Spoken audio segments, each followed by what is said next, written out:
Madam உள்ள யாராவது இருக்கீங்களா? ஒரு 5 minutes வெயிட் பண்ணுங்க, மேடம் கொஞ்சம் பிஸியா இருக்காங்க.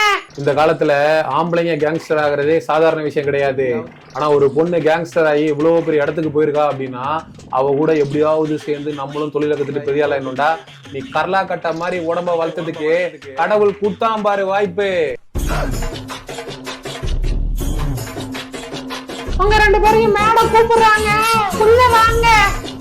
வணக்கம் மேடம். வணக்கம் மேடம். மேடம் எப்படியாவது உங்க கேங்ல சேர்ந்துடலாம்னு வந்திருக்கோம் மேடம். எங்களை கை விடாதீங்க மேடம். எங்க கிட்ட சேரணுமா?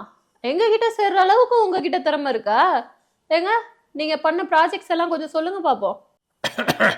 மேடம் எங்க ஏரியால இருக்கிற சின்ன பசங்க கடையாண்ட வந்து நொறுக்கு தீனி வாங்கி திங்கிறப்போ கையில இருந்து வாயில போக சொல்ல அந்த கேப்ல அந்த நொறுக்கு தீனியை புடுங்கி தின்னுவோம் மேடம்.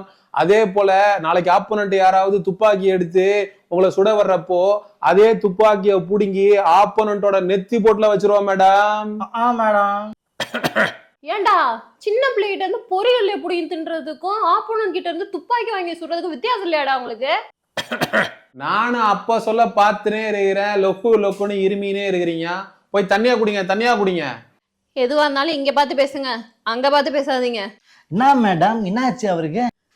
அதுவா, அவருக்கு கண்ணு தெரியாது, காது கேட்காது, வாயும் பேச வராது. என்னது அபாய்க்காது டப்பாயா? ஏண்டா பரதேசி நாய்ங்களா, கேங்ஸ்டருங்கிற மெகா சீரியல் விளம்பரத்தை பார்த்துட்டு அவர் நடிக்க வந்த கேரக்டர் ஆர்டிஸ்டா போட்ட விளம்பரத்தை தப்பு தப்பா படிச்சுட்டு வந்துட்டு இங்க வந்து பெர்ஃபார்மன்ஸ் பண்ணிட்டு இருக்கீங்களேடா நாய்ங்களா, வச்சுப்பாங்க.